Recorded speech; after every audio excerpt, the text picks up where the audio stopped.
Travailler en service de garde éducatif, c'est former une équipe. Et une équipe, ça a des points de vue différents. Aujourd'hui, je vous partage une façon simple et efficiente de démontrer cet aspect de la communication, parce qu'on sait qu'une équipe, ça communique. Vous savez, on peut tous regarder un même point et pourtant y voir des aspects totalement différents. Vous allez peut-être me dire que oui, que non, que si on regarde la même chose, c'est sûr qu'on voit la même chose. Moi, je suis pas si sûre de ça. Mon amie Céline Vallière a déjà utilisé un objet dans ses conférences pour démontrer la logique de perception. Je vous invite à regarder ceci avec moi. Moi, je vois un 6. Alors, vous voyez un 1. Pourtant, c'est le même dé. Hein? Moi, je vois le 6. Vous voyez un 1. Un autre voit un 5 et un autre voit un 2. Et pourtant, si on regarde au-dessus, on a un 4 et en dessous, on a un 3. Alors, on a 6 façons différentes, 6 perceptions différentes d'un même objet. Et on pourrait même ajouter ce qu'on appelle les arêtes ici pour voir encore un angle de vue différent où est-ce qu'on va avoir plus d'informations encore. Par exemple, si on regarde comme ça ici, avec l'arête ici et les deux arêtes qui sont là. On va avoir un 1, on va avoir un 2 et on va avoir un 4. Alors, on voit 3 facettes différentes. Pourtant, c'est toujours le même objet.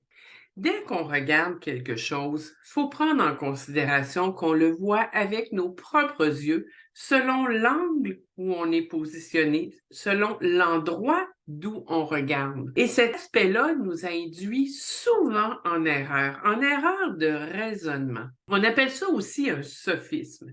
Et vous savez, les sophismes, on les utilise tous, souvent à notre insu, plusieurs fois par jour. Les sophismes, ce sont des erreurs de logique qu'on fait. On va les appeler les attaques ad hominem, on va les appeler les appels au peuple.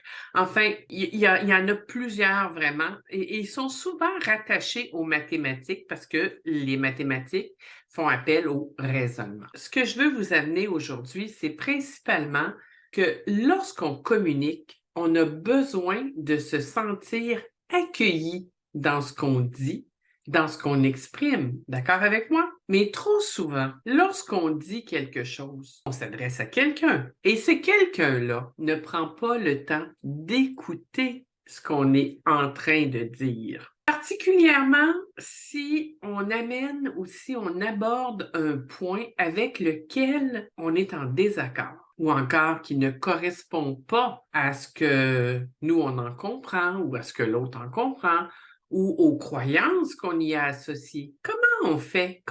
Quel comportement on adopte dans ce temps-là? On se dresse, on se recule, on se met très souvent à réfléchir. En fait, on réagit.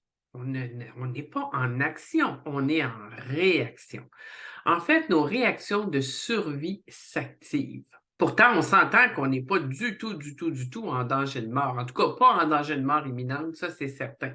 On n'est pas devant un lion qui veut nous agresser. On n'a pas un ours face à nous. On n'est pas du tout en danger de survie, là.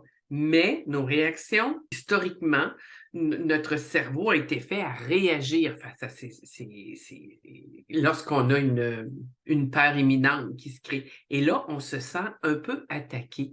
Mais pourtant, c'est juste une question de point de vue. Alors, qu'est-ce qu'on fait? On se met à réfléchir à qu'est-ce qu'on pourrait répondre pour valider notre point de vue et invalider celui de l'autre, évidemment. Parce qu'on est convaincu quelque part qu'on a raison, que nous, on le sait. En fait, est-ce que c'est un 6 ou c'est un 1 qu'on voit sur le dé? Une belle question à se poser. Et pendant que nous, on se positionne en train de réfléchir à comment on va intervenir, qu'est-ce qu'on va dire, ça va être quoi le choix des mots, comment on va faire valoir notre point de vue. Mais pendant ce temps-là, notre interlocuteur, qu'est-ce qu'il est en train de faire, lui? Il est en train de nous expliquer le fondement de sa pensée. En fait, ce qui pourrait nous aider à mettre en lumière, à comprendre pourquoi il nous amène ce point de vue-là. Et là, on est comme fermé, on n'entend plus rien, on est pris dans notre tête à regarder comment on va valider notre point de vue. Alors, tout ce que ça fait, c'est qu'on se campe sur notre position, hein, on reste bien ancré sur notre position. Donc, moi, je nous invite tous, hein, je m'y inclus, là, à apprendre à écouter, à faire preuve d'ouverture. Imaginez toutes les possibilités qu'on peut découvrir, toutes les connaissances qu'on peut acquérir simplement par l'acceptation, l'accueil de points de vue différents, hein, des points de vue différents d'un même objet. Alors, cessons tout de suite de croire que nos collègues de travail, hein, les membres de notre équipe essaient de nous manipuler. Ben non, on n'en est pas là. Tout un chacun ne fait que partager son point de vue en toute simplicité. Un point de vue qui, comme le dit, je le répète, peut avoir plusieurs angles. Alors, bonne écoute, les amis, pour une vie d'équipe qui va faire plus de sens, hein? Tout est question de perception. C'est une collaboration entre Hélène Morin, qui est experte conseil et formatrice en petite enfance, et moi-même, Lise Maheu, master coach, formatrice, consultante et conférencière. Restons uniques et unis pour une vie d'équipe plus harmonieuse.